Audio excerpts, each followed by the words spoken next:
Does Assurance Wireless offer Hotspot? Currently, no. Standard Assurance Wireless plans, subsidized by the Lifeline program, do not include mobile hotspot functionality. This restriction is in place to control costs and ensure the program focuses on providing basic connectivity to low-income households.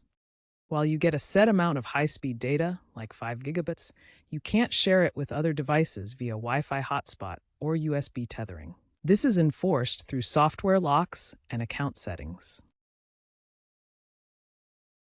To get Hotspot with Assurance Wireless, you'll need to switch from your Lifeline plan to a regular paid plan offered by Straight Talk, since Assurance Wireless operates on Verizon's network through Straight Talk. To enable Hotspot, contact Straight Talk support to switch to a supporting plan and confirm your eligibility. Then, opt out of the Lifeline subsidy.